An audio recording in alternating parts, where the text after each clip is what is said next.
अस्सलाम वालेकुम, मैं हूं यासिर जराल और आप देख रहे हैं आपका अपना यूट्यूब चैनल। इस वक्त मेरे पास 5 बड़ी खबरें हैं जो आज के दिन के हवाले से हैं। किस तरह से रावलपिंडी के अंदर नामालूम ड्रोन्स उड़ाए जा रहे हैं और ये बिल्कुल उस वक्त में हो रहा है जब इमरान खान का मार्च रावलपिंडी पहुंचने वाला है और उससे कबल इस तरह की सरगर्मियाँ रावलपिंडी में उसकी बाकायदा वीडियोज़ बनी हैं जो सामने आई हैं। इसके अलावा शेख रशीद को धमकियाँ दी गई हैं और एक सबसे बड़ी खबर, और वो खबर ये है कि इस्लामाबाद के अंदर अचानक से रात के अंधेरे में एक बड़ी मीटिंग कॉल की गई और फिर अचानक वो मीटिंग मनसूख करना पड़ी। जब उसकी खबरें बाहर आई तो वो क्या चाल थी, वो किस तरह से हुआ और कैसे वो मंसूबा नाकाम हुआ। और एक और खबर के आसफ जरदारी इस वक्त सिंध को छोड़कर इस्लामाबाद पहुंच चुके हैं। मैंने आपको पहले भी बताया था कि नई तैनाती को लेके नून लीग जो ये तासुर देने की कोशिश कर रही थी कि नया चीफ वो लगाएंगे, तो जरदारी के चंद लोगों की जानब से ये बयानात आ रहे थे कि भाई हुकूमत इत्तेहादियों की है, नून लीग की नहीं है, तो मशावरत और फैसला भी इत्तेहादी करेंगे। तो अब आसफ जरदारी अचानक से इस्लामाबाद पहुंच चुके हैं। सबसे पहले तो आसफ जरदारी के हवाले से अगर मैं बात करूं तो आसफ जरदारी इस वक्त इस्लामाबाद में हैं। बताया ये जा रहा है कि आम तैनाती को लेके वो शहबाज शरीफ से मुशावरत करेंगे और उसके बाद नए नाम की तैनाती होगी। खबरें थी कि 20 तक बाकायदा नाम सामने आ जाएगा, नोटिफिकेशन आ जाएगा। और अब आसफ जरदारी पहुँचे हैं इस्लामाबाद में और वो शहबाज शरीफ से इस पर मुशावरत करेंगे। इसके साथ उनके बेटे बिलावल भुट्टो भी इस्लामाबाद में हैं।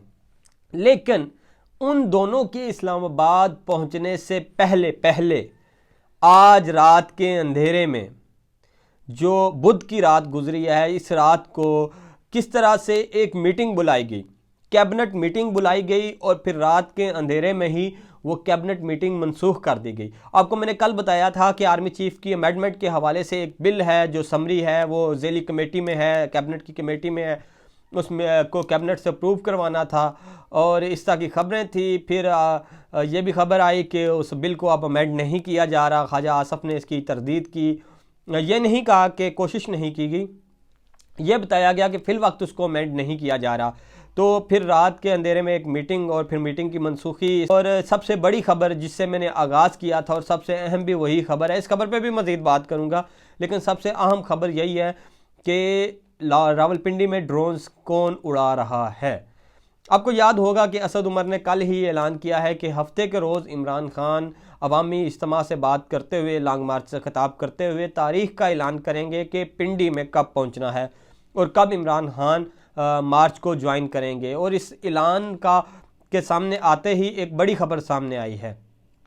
शेख रशीद जो पिंडी में मौजूद हैं और इमरान खान के काफ़िले को वेलकम करने की तैयारियों में मसरूफ़ है। सबसे पहले तो उन्हें कत्ल की धमकियां दी गई एक फ़ोन करके और फिर थाना सिविल लाइन में उसका मुकदमा भी दर्ज करवाया है शेख रशीद ने कि मुझे ये नामालूम नंबर से नामालूम अफराद धमकियां दे रहे हैं जान से मारने की। उसका मुकदमा दर्ज हो चुका है। लेकिन इसके साथ साथ शेख रशीद ने एक बड़ा इंकशाफ किया है।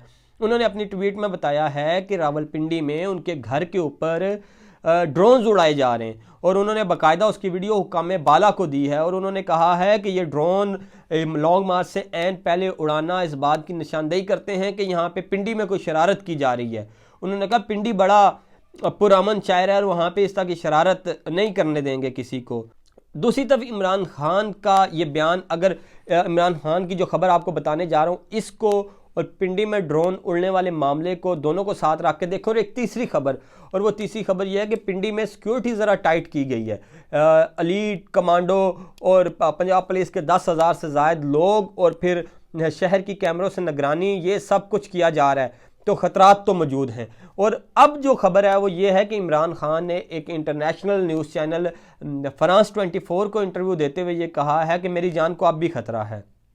उन्होंने बताया कि गो के वो सरवाइव किए पिछले अटैक में, लेकिन उनकी जान को अब भी ख़तरात मौजूद हैं और उन पर हमले की, उन पर दोबारा हमला हो सकता है। लेकिन उन्होंने कहा कि इस बार वो एहतियात करेंगे। साथ ही साथ उन्होंने ये भी कहा कि जान की कोई कीमत नहीं है, मैं जिस मिशन पर निकला हूँ उसको हर हाल में पूरा करूँगा और आवाम के लिए लड़ता रहूँगा। दूसरी तरफ शेख रशीद साहब की ट्वीट है, उन्होंने ना सिर्फ निशानदेही की इस तरह के नामालूम ड्रोन्स की, बल्कि उन्होंने हुकाम बाला को वीडियोस भी भेजी हैं और उन्होंने आगाह भी किया है, मुतनब्बे भी किया है कि इस तरह की कोई शरारत ना की जाए पिंडी के अंदर। साथ साथ शेख रशीद साहब ने यह भी बताया कि जो मैंने आपको पहले खबर दी थी कि इस्लामाबाद में एक कैबिनेट की हंगामी मीटिंग बुलाई गई और फिर मनसूख कर दी गई आसफ जरदारी, उसके हवाले से भी शेख रशीद ने खबर ब्रेक की। और शेख रशीद ने एक और अपने ट्वीट में ऐलान किया कि 15 रोज़ में मुल्क में कुछ बड़ी तब्दीलियां हो सकती हैं। वो तब्दीलियां क्या हैं वो तो अब आने वाला वक्त ही बताएगा, लेकिन इमरान खान का मार्च होपफुली इतवार संवार इन्हीं दिनों में वो पहुंचने वाला है रावलपिंडी में, और पिंडी की सिक्योरिटी टाइट है।